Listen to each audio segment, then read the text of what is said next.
Hello everybody, welcome to another Age of Sigmar 4th edition video where we're going to talk about melee combat, which we just got a ton of information about this morning from a blog post on the Warhammer community site. So this has a ton of new information. A lot of things are also staying the same, but this is including some information about shooting, which we're finding out is getting another nerf. So we're going to talk about that and all the other news now. So I'm just going to go through my bullet list of points here and we'll talk about each thing as they come up, and then at the end I'll share all of my thoughts overall about these changes in this news.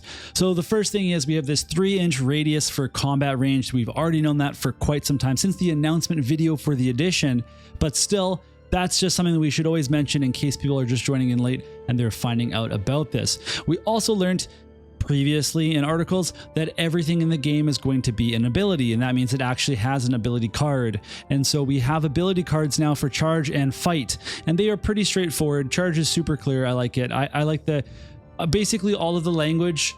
For me, I'm in a really unique position that I'm a new player learning the game, but I'm reading the old language and the new language, and I can just say, in my opinion, that the new language is better. It's easier to understand. They also have this new card ability for fight, and the key thing here is that a unit has charged and maybe that unit that they charged into died, they can still pile in, and so we might see some weird stuff going on there. So basically, if you charge, you still get to pile in even if your charge target is gone by the time you get to your activation in the combat phase.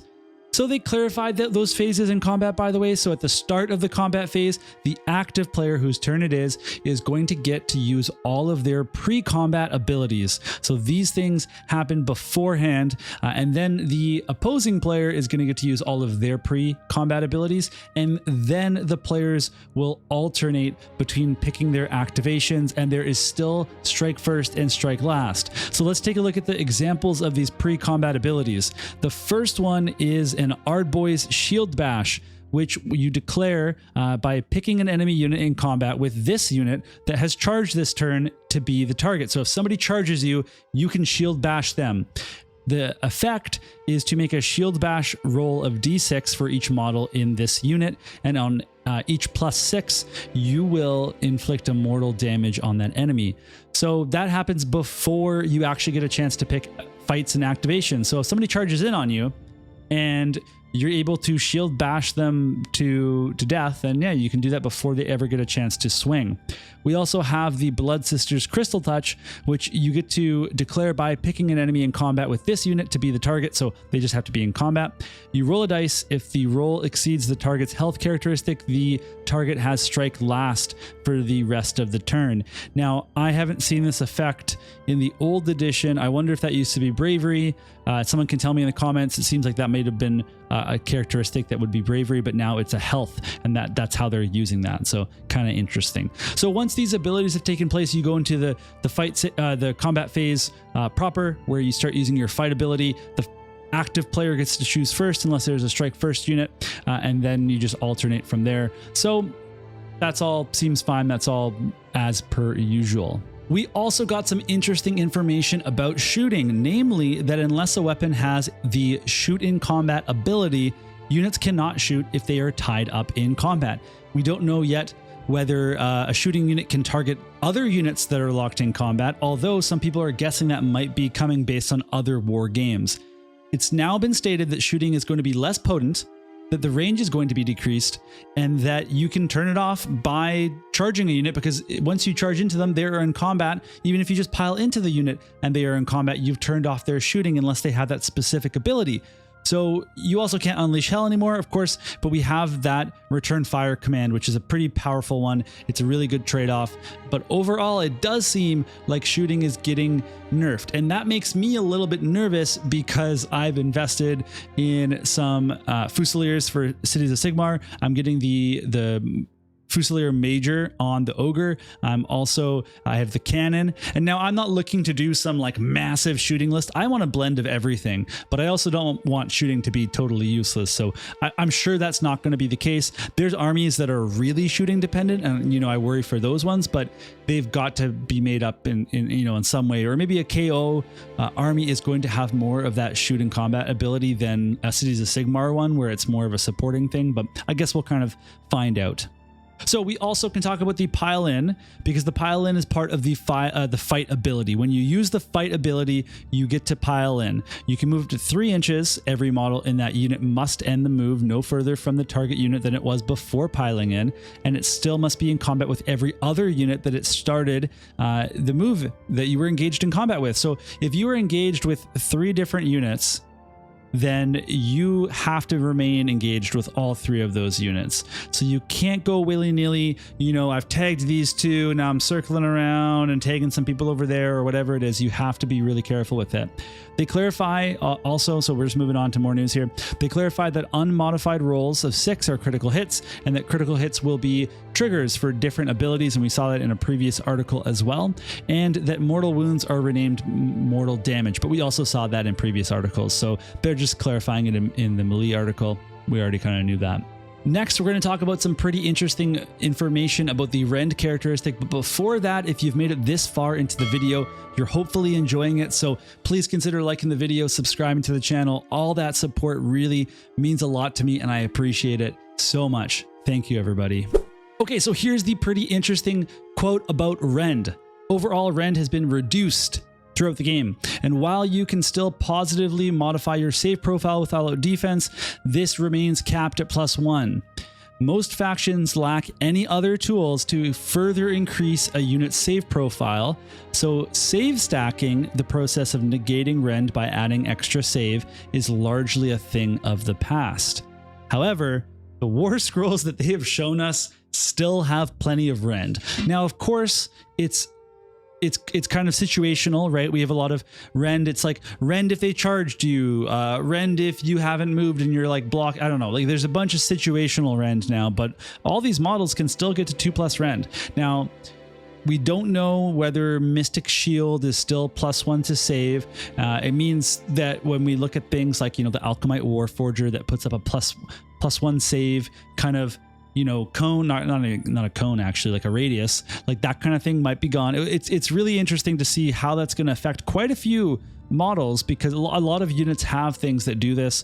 They have their own faction spells or abilities or whatever else it is that affect saves. So we can only use all-out defense, you know, a couple of times, right? You could use it in the shooting phase, and you can use it in the combat phase, and you only have 4 command points. So I mean, it makes sense that there's going to be a few other ways to give yourself a save, but it just means that like warscroll pluses to saves will probably be more rare. So kind of interesting to see that. Now, they also mentioned that instead of allocating damage points to a model in a unit, it's now just counted on the unit. When a unit, like let's say a unit of 10 10 Source Warriors or whatever they're called, they have 2 wounds, right, each. So that's like 20 wounds total.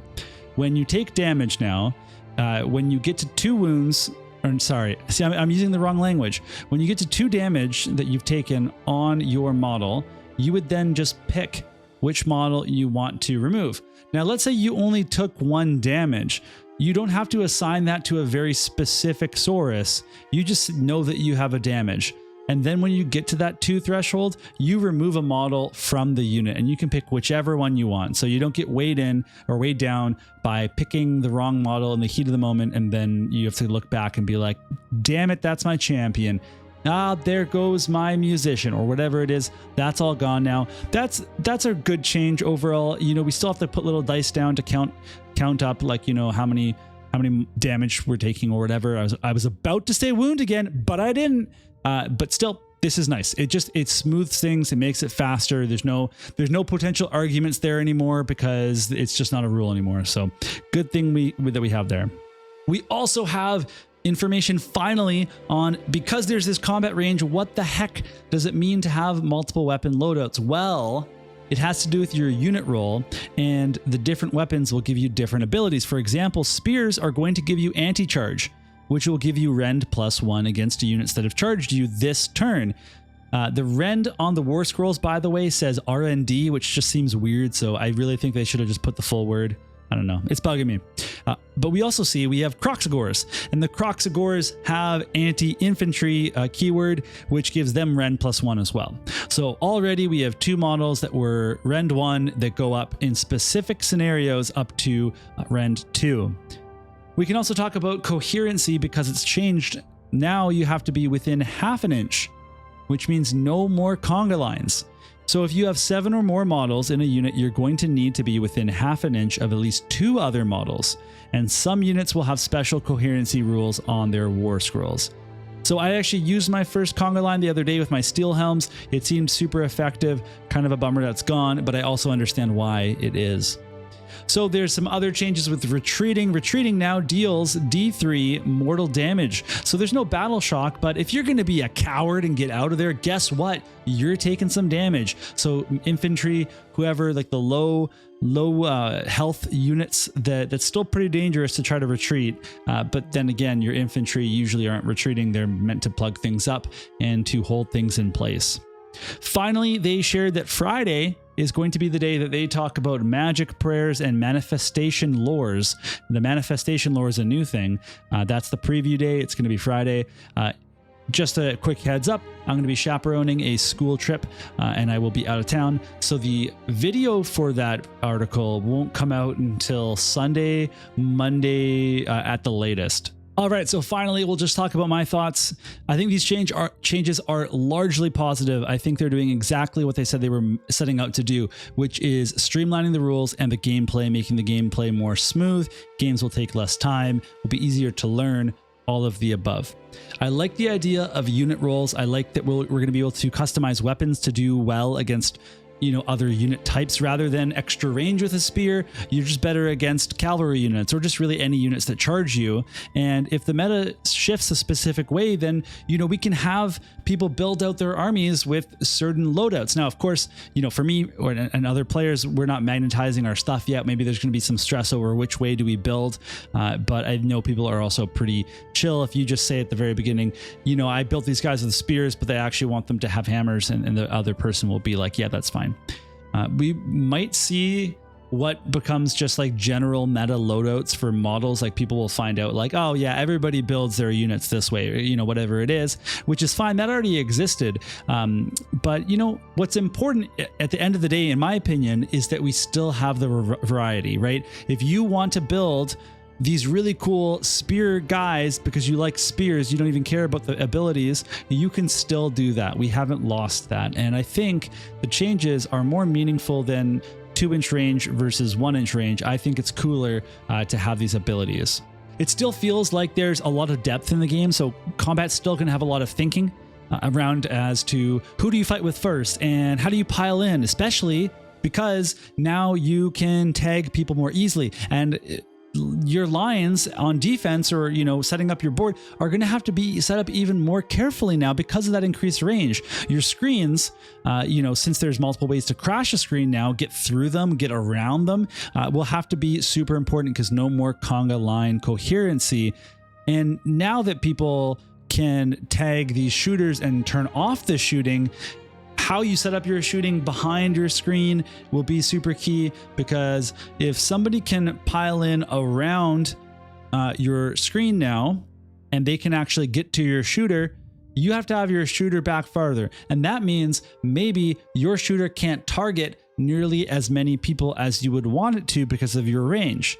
Maybe it means that when you use that new command ability, the nearest unit is just basically never going to be a high priority one. I don't know. We'll find out when we practice and we play in these games. However, the use of keywords and unit roles does mean we're going to see a decrease in war scroll variety. There's no two ways about that. But we still have the flavor text on abilities. We still have it on the war scrolls, and we still have that sense of why these things are different.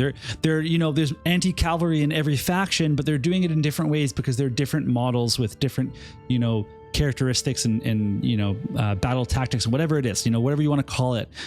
They might just all be called anti-cavalry, but their actual models and lore is different, and that's what's kind of important. At the end of the day, it doesn't actually seem like we're losing options and things to do and strategy. That's all really important, and that's what really matters.